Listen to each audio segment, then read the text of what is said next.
일세송 역사인 가요 5월 첫 주 이야기를 시작합니다. 날짜로는 5월 4일에서 5월 10일까지네요. 먼저 1961년 5월 4일 폼페이 유적 발견. 이 폼페이 최후의 날이라는 그 영화를 보고 말이죠. 정말로 저 시대 때 사람들이 정말 불안했었겠다 이런 생각. 그 베수비오 화산이잖아요. 이 화산이 굉장히 잦은 폭발들이 있었대요. 이게 이제 워낙 작은 폭발이 있다 보니까 사람들이 만성이 돼가지고 위험도를 의식을 하지 못했던 것 같아요. 그래서 그냥 삽시간에 있는 그대로 생활 그대로 그냥 도시 전체가 뒤덮이는 그런 상황들을 영화를 통해서 보게 됐는데, 이 베수비오 화산 폭발은요 79년, 그러니까 횟수로 따지면 약 1920년쯤 전이네요. 네. 그때쯤에 이 화산이 폭발을 해가지고요 화산재에 묻혀서 사라져버린 역사의 도시가 되었다. 이 폼페이가 그렇게 문헌상으로 남아 있습니다. 그렇다면 화산재가 도대체 얼마나 쌓였길래 역사의 도시 하나가 사라졌다가 지금 다시 발굴을 하면서 이 유적이 그대로 발견이 되는 걸까요? 무려 화산재가 5m에서 7m가 됐답니다. 어마어마하잖아요. 네. 그냥 그대로 생활상을 그대로 덮어버리는 거죠. 그래서 발견된 유적 가운데 약 2천여 명의 주민 생활이 그대로 그냥 화석으로 그대로 남아있는 거예요. 화석으로. 이런 얘기까지 나옵니다. 한 도시를 가장 완벽하게 보존하는 방법은 화산재로 뒤덮는 것이다. 이런 자조적인 표현까지 등장이 될 정도로 그 무시무시한 그런 날이었던 것 같습니다. 1961년 5월 4일 폼페이 유적이 발견된 날. 네. 자, 1814년 5월 4일로 옵니다. 이날은 나폴레옹이 엘바 섬으로 유배를 간 날입니다. 자, 그리고요 1961년 5월 5일, 이날은 대한민국 정부가 1923년부터 실시해오던 어린이날을 공식적으로 어린이날로 제정을 한 그런 날입니다. 1923년 5월 5일, 이날은 감옥의 명칭을 형무소로 개칭한 날입니다. 여러분 서대문 형무소 가보셨죠? 서대문 형무소를 가보면 시멘트 바닥으로 만들어져. 시멘트 콘크리트 건물입니다. 그리고 이제 중간중간 구조물들은 이제 목조 건물로 되어 있고요. 네.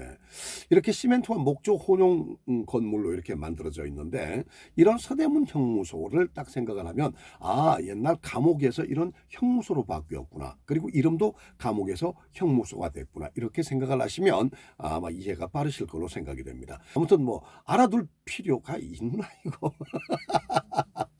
자, 1973년 5월 8일, 이날은 어버이날이 제정된 날이고요. 제가 5월 7일을 빼버렸는데 1592년 5월 7일 이날, 1592년 5월 7일 이날은 도요토미 히데요시가 임진왜란을 일으켜가지고 우리나라를 아주 그냥 물밀듯이 그야말로 아주 도륙을 내고 다니던 그런 시대 아니겠습니까?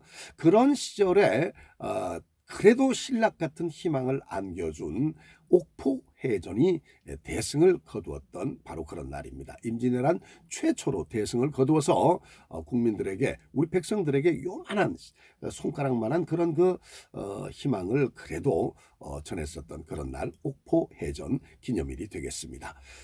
2012년 5월 9일 이날은요 헤어스타일의 혁명을 일으켰던 보브컷, 이 보브컷을 창시한 창시자 비달 사순이 사망한 날입니다. 정말 입지전적인 인물이어서 잠깐 소개를 좀 해드리도록 하겠는데요. 양친이 다 계셨음에도 불구하고 보육원에서 7년 동안을 생활을 할 만큼 정말 어려운 가정에서 살았었습니다. 근데 이제 미용실에 보조로 있다가 어느 날 몇 푼의 돈을 주고 뜻한 바 있어서 런던에다가 개인 미용실을 개업을 합니다. 그리고는 머리를 깎으러 들어오는 사람들을 만나기 시작을 하는데, 대개의 젊은 사람들은 치렁치렁 긴 머리, 그리고 이제 우아한 드레스, 뭐 이런 어떤 모습들이었고요. 그리고 또 대개의 주부들은 이만큼 부푼 머리 있잖아요, 이런 거. 이 헤어 디자이너의 입장에서 볼 때 굉장히 어려웠다고 그래요. 그게 특별한 테크닉도 필요했었고 보는 안목도 필요했었고 말이죠. 그래서 비달 사순이 한 가지 생각을 합니다. 싹둑 귀 밑까지 이걸 이제 그 아마 처음으로 그 미용업계에서 그 컷을 그런 식으로 했다는 머리인데 이게 보브컷이라고 이름을 하고 있더라고요. 특히 1960년대 전성기를 이루게 되는데 이때 트위기라는 모델이 나오거든요. 트위기. 바로 비달사순이 했었던 보브컷을 합니다. 아주 짧은 머리, 땡콩 머리를 자르고 그리고 또 치마를 치렁치렁한 치마를 다 잘라버립니다. 무릎까지 싹둑 잘라버려요. 그리고 이게 짝 맞는. 근데 이 치마를 나중에는 무릎에서 허벅지까지 올라오죠. 그 다음에는 이제 엉치 아래까지 올라옵니다. 이게 이제 그 초미니 스커트가 되는데 미니 스커트의 그 원조라고 보면 되겠습니다. 효시라고 보면 될 것 같아요. 그래서 이 미니 스커트를 입고 그리고 댕컹 자른 머리에 그 노래는 뭘 듣는가 하면 비틀즈의 노래를 듣는 겁니다.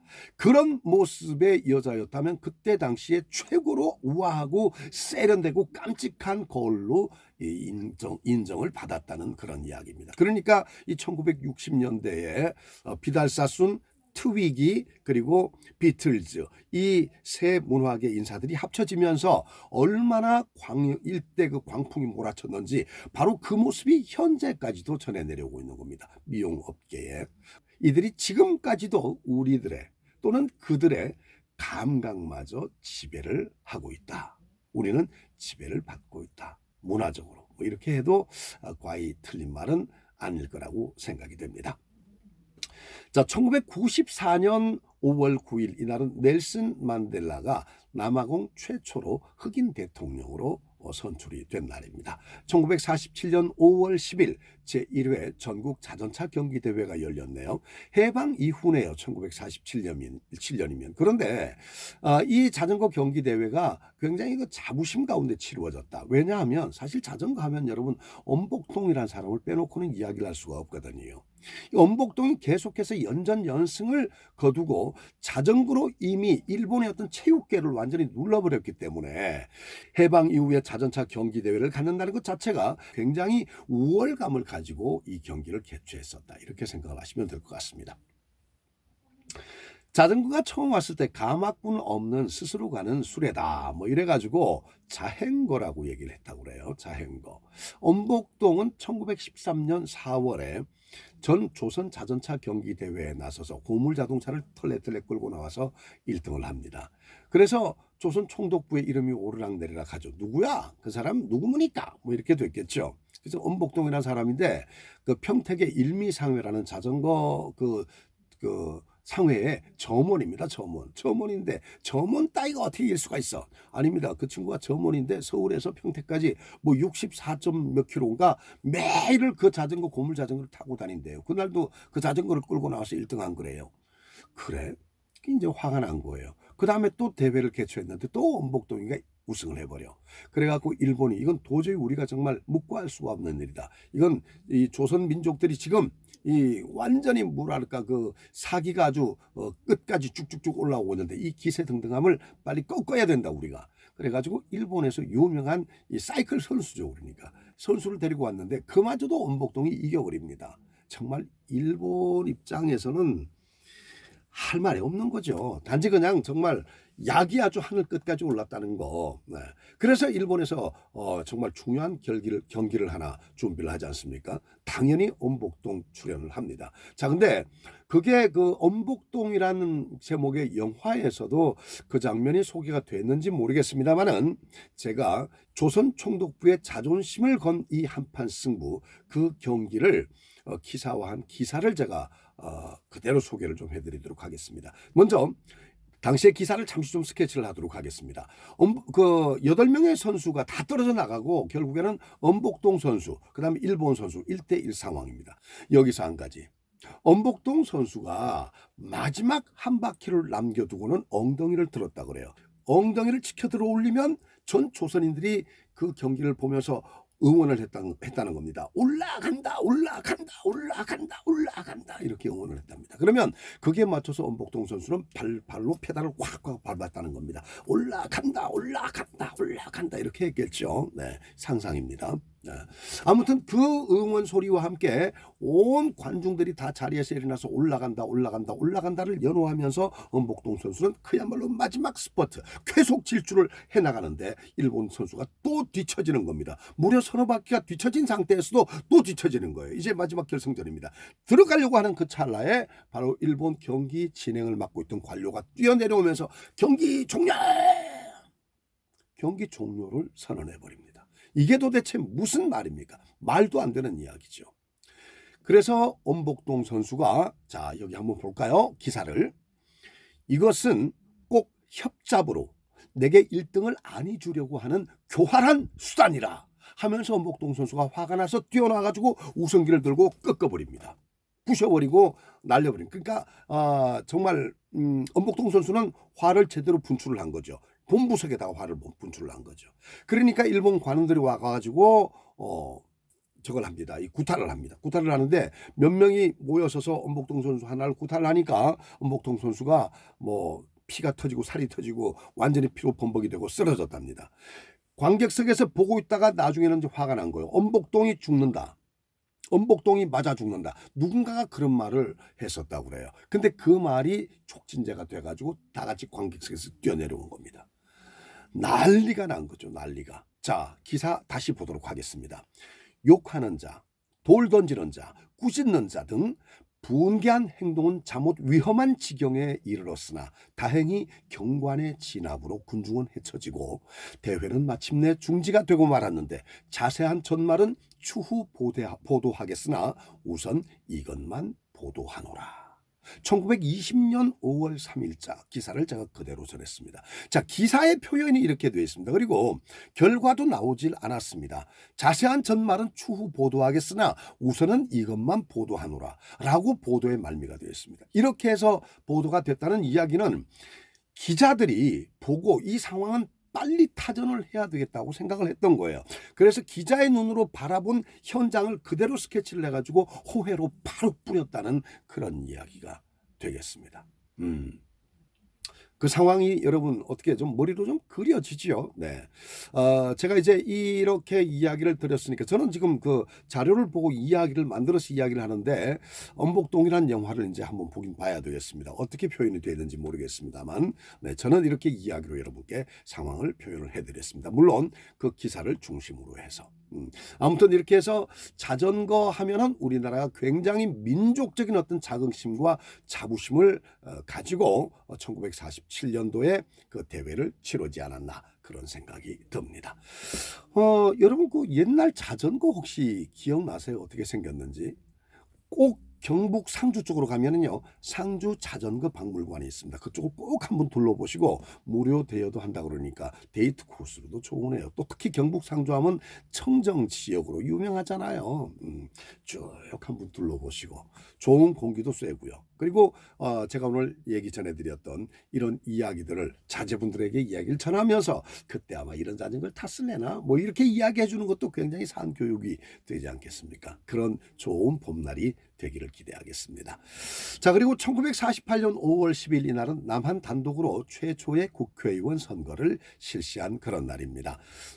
그리고 이제 이 국회의원 당선된 국회의원들이 헌법을 만들게 되죠. 그리고 그 헌법에 입각해서 대한민국 최초의 대통령 선거를 실시하고 이승만을 초대 대통령으로 선출. 그 이후로 우리나라는 지금까지 정말로 계속해서 이렇게 부흥가도를 질주해오고 있습니다. 자, 이제 오늘의 노래를 여러분께 전하면서 마무리를 해야 될 시간인데요. 따르릉 따르릉 비켜나세요. 이 노래가 아주 그냥 귓가에 맴돕니다. 부르고 싶어요. 네. 자, 오늘 제가 준비한 노래는 5월 8일이 있어서 따르릉은 다음 기회로 들려드리도록 하고 5월 8일 어버이날. 언젠가는 그 어머니 날이라고 그랬었는데 이게 이제 나중에 보니까 어버이날. 아버지 날은 왜 이래가지고 이제 그러니까 아버지와 어머니 양친을 모두 함께해서 어버이날 이렇게 정했는데 참 바람직한 현상이 아닌가 생각이 듭니다. 그래서 오늘은 어버이날 노래 중에 가족을 대표할 수 있는 노래를 찾아봤는데 엄마 노래 많아요. 아버지 노래 많아요. 할아버지 노래도 많더라고. 강산에 야 할아버지, 그 할아버지 수박 이야기 그것도 나중에 얘기하자고요. 할머니 노래가 없어. 할머니 노래가. 그래서 제가 백방으로 찾아 헤맸습니다. 할머니 노래가 없어. 그런데 인생 참 코미디라고 그러더니, 아니 세상에 눈앞에 두고 그걸 몰랐어요. 할머니 노래가 제가 2달 전에 작곡한 노래가 있는데, 네, 제가 아는 한 대한민국의 할머니를 주제로 한 노래는 유일까지는 아니겠죠. 네, 아마 몇 손가락 안에 들지 않나 싶어요. 네, 앞으로 그렇게 될 것 같다는 생각이 듭니다. 혹시 진도의 노래비가 소개되면 진도의 이 노래비가 소개될 것을 기대하면서 진도 연가 박우배 씨의 노래를 작곡자인 제가 한번 불러보도록 하겠습니다. 다음 주를 기대해 주십시오. 고맙습니다.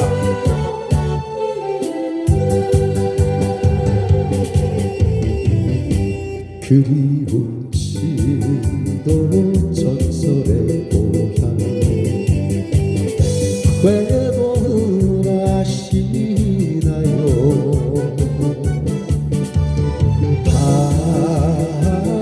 파도는 멍들어도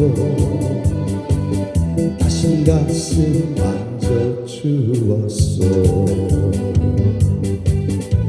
사랑하는 사람아 어디를 가고 어이 홀로가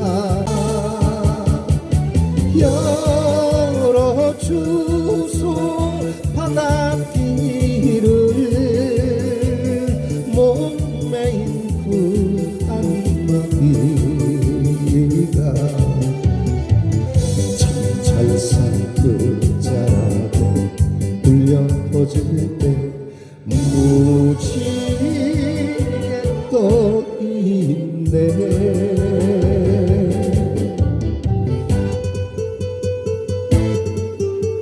목 상태가 많이 좋질 않아서 제가 무려 한 키를 내렸더니 아주 황소 울음소리가 나네요. 이해하십시오. 님기려우는 파도 소리 몽도를 아시나요?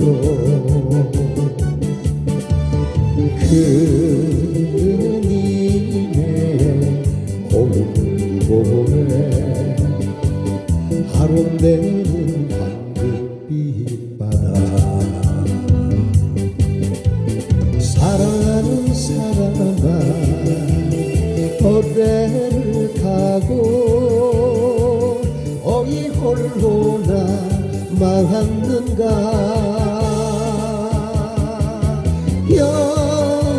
열어주소 바닷길을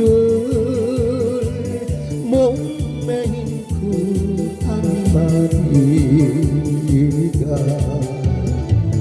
참 잘 산 끝자락에 울려 퍼질 때 무지개 떠 있네.